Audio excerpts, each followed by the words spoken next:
하나님께서 심판하셨네. 이런 마음이 들기가 훨씬 더 자연스러울 것입니다. 2주 전에 제가 말씀드렸죠. 고린도에서 사역했던 사도 바울이 열매들이 있었어요. 회당에서 쫓겨났는데 회당 그 주변에 있는 유스도라는 사람이 자기 집을 오픈하고 가족들이 구원받게 되는 역사가 일어나고, 심지어 회당장 그리스도까지 회개하고 예수님을 믿는 역사들, 열매들이 있었는데도 불구하고 사도 바울이 너무너무 사역하는 데 힘들어했어요. 고린도를 떠나고 싶습니다. 사람들 앞에 나아가고 싶지 않습니다. 사도 바울의 마음속에 큰 두려움이 있었다고 그랬죠. 그 두려움을 만들어낸 사람들이 누구였어요? 유대인들이었어요. 유대인. 자기 동네에서 떠났으면 그만 따라와야 되는데 다른 동네로 가면 거기까지 쫓아와서 끝까지 사도 바울의 사역, 복음을 전하는 일을 회방했던 사람들이 유대인들이었습니다. 그런 유대인들이 자기 집, 자기 고향이라고 얘기했던 예루살렘에 큰 어려움이 생겨 그 사람들이 고통받고 있다는 소식.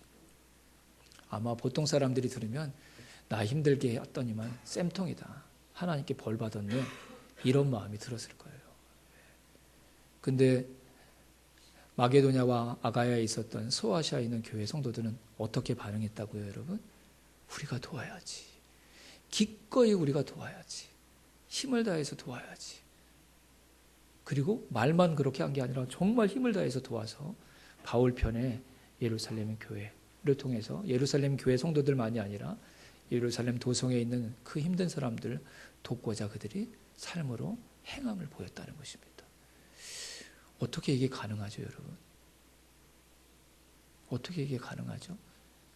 오늘 말씀 가운데 소아시아 교회 성도들이 왜 우리가 생각했던 그 예상한 대로 행동하지 않고, 아니 자기 원수 같았던 그 유대인들을 어떻게 저렇게 기쁘게 힘껏 도울 수 있었지에 대한 답을 찾을 수가 있습니다.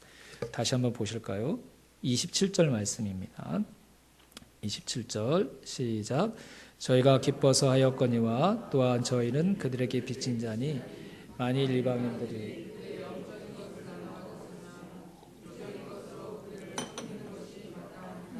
아멘.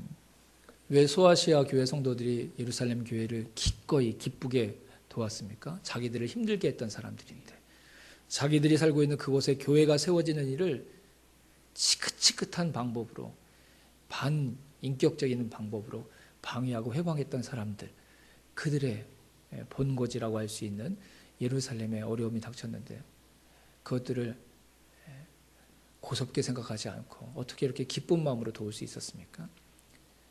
소아시아 교회에 있는 성도들은 예루살렘에 있는 사람들에게, 유대인들에게 복음의 빚진 자라는 그런 마음을 가지고 있었기 때문이었습니다. 그들이 아니었다면 어떻게 우리가 복음을 들을 수 있었을까? 그들이 아니었다면 이곳까지 어떻게 복음이 전파될 수 있었을까?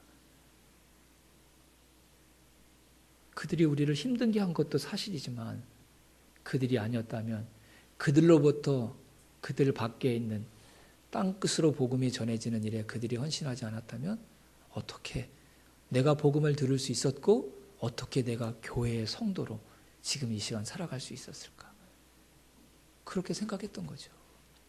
그래서 소아시아 교회 성도들은 항상 예루살렘과 유대인들을 향해 복음의 빚진 자라는 마음을 가지고 살았어요. 근데 자신들이 유대인들을 통해서 겪었던 고난보다 그 소아시아 교회 성도들에게 더 소중하고 더 큰 것은 무엇이었냐면 복음을 만나 그들이 변화되었던 새로운 삶, 그것이 그들에게는 더 의미 있었던 것이고 더 중요한 것이었고, 아니 그들의 모든 것과 같은 것이었기 때문에, 비록 우리를 핍박하고 비난하고 조롱하고 공격했던 그들이었지만 그들 때문에 내 삶에 가장 큰 복음을 만날 수 있었던 은혜를 누렸기에 기꺼이 그들을 도울 수 있었던 것입니다. 복음이 그들에게 닥쳤던 고난보다 더 큰 것이었기 때문에. 사람들은 인생을 살아가면서 겪게 되는 어려움을 해결하기 위해 그 어려움을 제공했던 사람을 제거하거나 그 사람들을 내 삶에서 밀어내는 방법을 통해서 그 어려움을 해결하려고 합니다. 그리고 그 일 자체와 그 상황들을 바꿔보려고 노력함으로 그 어려운 문제들을 극복해 보려고 합니다. 그래서 그런 문제들이 잘 해결됩니까, 여러분? 아니죠. 오히려 그 사람과의 거리를 두는 그 문제 때문에 더 문제가 꼬이게 되고